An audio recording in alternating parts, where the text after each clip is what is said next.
नमस्कार दोस्तों, आप सबका बहुत बहुत स्वागत है मेरे YouTube चैनल में। आज की इस वीडियो में हम बात करेंगे कि त्रिजटा कौन थी और उसे माता सीता से इतनी सहानुभूति क्यों थी, या वो माता सीता को इतनी सहानुभूति क्यों देती थी। तो चलिए वीडियो स्टार्ट करते हैं। त्रिजटा रावण की नगरी में एक ऐसी राक्षसी थी जिसका जन्म तो राक्षस कुल में हुआ था, लेकिन उसका हृदय देवियों के समान पवित्र था। वह रावण को दुष्ट व पापी समझती थी। वह भगवान विष्णु में विश्वास रखती थी। रावण के द्वारा माता सीता का अपहरण किए जाने के पश्चात उसे अशोक वाटिका में रखा गया था। को ही माता सीता की रक्षा के लिए सुरक्षा का उत्तरदायित्व सौंपा गया था।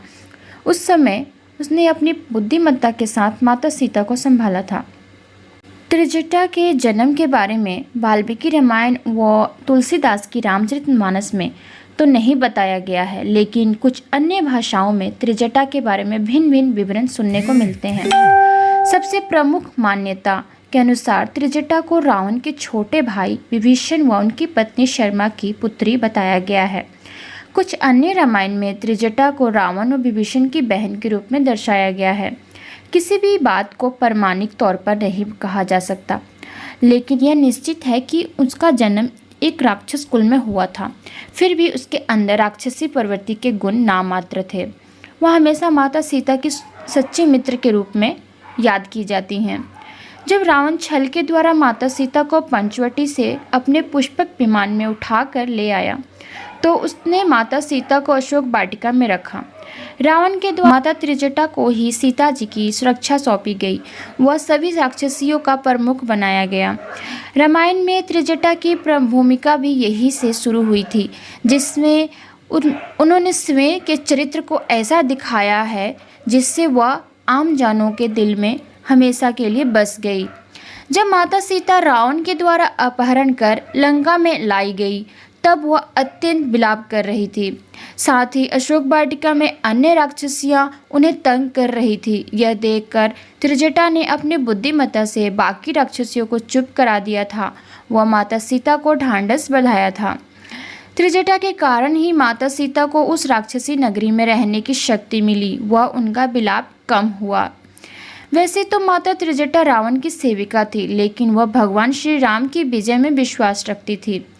उसने अपने व माता पिता के बीच के संबंधों को जग जाहिर नहीं होने दिया, किंतु हर पल वह माता सीता को हर महत्वपूर्ण जानकारी देती थी, जैसे कि लंका का दहन होना, समुद्र पर सेतु बनना, राम लक्ष्मण का सुरक्षित होना इत्यादि। त्रिजटा के द्वारा समय समय पर माता सीता को जानकारी देते रहने से उनकी हिम्मत बंधी रहती थी। अंत में भगवान श्री राम व दशानन रावण के बीच भयंकर युद्ध हुआ। वह उसमें रावण मारा गया। इसके पश्चात विभीषण को लंका का अधिपति बनाया गया। उन्होंने तुरंत माता सीता को मुक्त करने का आदेश जारी कर दिया। त्रिजटा माता सीता के जाने से तो दुखी थी, लेकिन प्रसन्न भी थी। अब सब विपत्ति टल गई है। अग्नि परीक्षा के बाद जब माता सीता भगवान श्री राम के पास आई, तब उन्होंने माता त्रिजटा के वात्सल्य व प्रेम के बारे में उन्हें बताया। यह सुनकर सभी बहुत खुश हुए। वह भगवान राम व माता सीता ने त्रिजटा को इतने पुरस्कार दिए कि अब जीवन भर उन्हें कुछ करने की आवश्यकता नहीं थी। साथ ही त्रिजटा को लंका में भी विभीषण के द्वारा अहम उत्तरदायित्व व उचित सम्मान दिया गया। कुछ मान्यताओं के अनुसार माता त्रिजटा भगवान राम व माता सीता के साथ पुष्पक विमान में बैठकर अयोध्या भी आई थी। वह कुछ दिनों तक उनके साथ रही थी। कुछ रामायण में लंका विजय के बाद यह बताया गया है कि विभीषण ने भगवान हनुमान से अनुरोध किया था कि वे उनकी बेटी त्रिजटा से विवाह कर ले।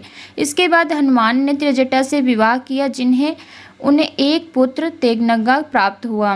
कुछ समय तक वहां रहने के पश्चात हनुमान वहां से चले गए। आई होप कि आप सबको वीडियो पसंद आएगी। Thank you so much.